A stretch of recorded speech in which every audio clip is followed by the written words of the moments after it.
બાજુ ભાવનગર શહેરના ફુલસર વિસ્તારમાં ભર શિયાળે પીવાના પાણીની તંગીના કારણે લોકો ત્રાહિમામ પોકારી ઉઠ્યા છે। ત્યારે પ્રધાનમંત્રી આવાસ યોજનામાં છેલ્લા 15 દિવસથી પીવાનું પાણી ન મળતા આજરોજ વસાહતના રહીશો પાણી પ્રશ્ન રજૂઆત કરવા માટે મહાનગરપાલિકાની કચેરીએ દોડી આવ્યા હતા અને તત્કાલ પાણીની સમસ્યાનો ઉકેલ લાવવા ઉગ્ર માંગ કરી હતી। શહેરના ફુલસર વિસ્તારમાં આવેલી અલગ અલગ સોસાયટીઓમાં પીવાના પાણીનો પ્રશ્ન કાયમી ધોરણે ગંભીર અને વિકટ બનેલો રહે છે।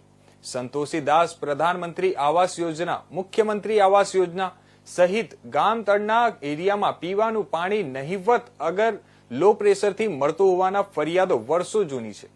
તાજેતરમાં બીએમસીના વોટર વર્ક્સ વિભાગ દ્વારા કરોડો રૂપિયાના ખર્ચે કર્મચારીનગરમાં વોટર સ્ટોરેજ તથા અંડરગ્રાઉન્ડ પાણીના ટાંકા બનાવવામાં આવ્યા છે અને ફુલસર વિસ્તારમાં વર્ષોથી અકબંધ પીવાના પાણીનો પ્રશ્ન ઉકેલવા વ્યર્થ પ્રયત્ન કરવામાં આવ્યો છે।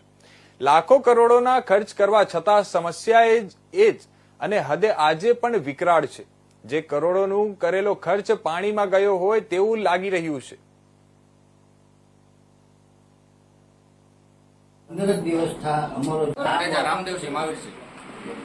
કઈ જગ્યાએ શેની રજૂઆત કરવા આવ્યા? પ્રધાનમંત્રી આવાસ યોજના 16 નંબરનો પ્લોટ જ્યાં રહીએ છીએ અમે બધા એક સાથે, બરોબર। ત્યાં પાણી છેલ્લા 15 દિવસથી કોઈના ઘરે પાણી આવતું નથી ટાંકામાં કોઈ સ્ટોક થતો નથી, મોટરમાં પાણી ઉપર ચડતું।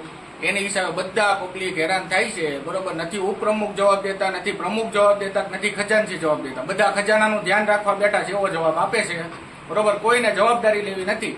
જો પ્રમુખથી ન થતું હોય તો કયો રાજીનામું આપી દે, એટલે અમે અમારી રીતે જોઈ લઈએ। અહીંયા બીજા છે તે માણસો, બરોબર છે, જે સંભાળી શકે સોસાયટીનું કામકાજ।